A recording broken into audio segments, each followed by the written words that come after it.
Dans cette start-up parisienne, on planche depuis 2 ans déjà sur le Li-Fi ou Light Fidelity, le transfert de données par la lumière. Ici, vous avez ce qu'on appelle donc un récepteur Li-Fi qui va lire ces données, qui va détecter cette donnée et ensuite la transformer en musique. Donc là, on voit bien. Hein. D'accord. Si je le déplace sous l'autre flux lumineux, voilà.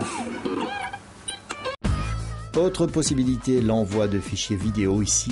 Les images de cette caméra de vidéosurveillance sont transmises sur cette télévision via un faisceau lumineux magique? Non? Alors, comment ça marche? On va éteindre et allumer l'éclairage à LED de façon à très haute fréquence. Quand on l'éteint, c'est 0, quand on allume, c'est 1.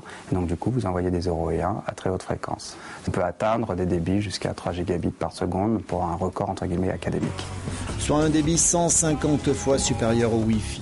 La prochaine étape, c'est Internet. Concrètement, un modem classique relié à une ampoule LED suffirait à envoyer de l'information dans l'ordinateur via un capteur photosensible. Cette nouvelle technologie n'émet pas d'ondes électromagnétiques. Du coup, contrairement au Wi-Fi, il serait possible d'accéder au web dans les avions ou dans les hôpitaux avec moins de risques. Et si les avantages du Li-Fi sont certains, il y a tout de même un bémol. Les systèmes qui communiquent, par exemple votre smartphone qui communiquerait avec une ampoule, doit être exactement positionné pour recevoir le faisceau lumineux de l'ampoule, ce qui est une contrainte probablement rédhibitoire pour l'utilisation pour des systèmes mobiles. Aujourd'hui, plusieurs sociétés allemandes, japonaises et américaines travaillent sur une application web. À Paris, on promet un produit commercialisable dès 2014 pour moins de 80 €.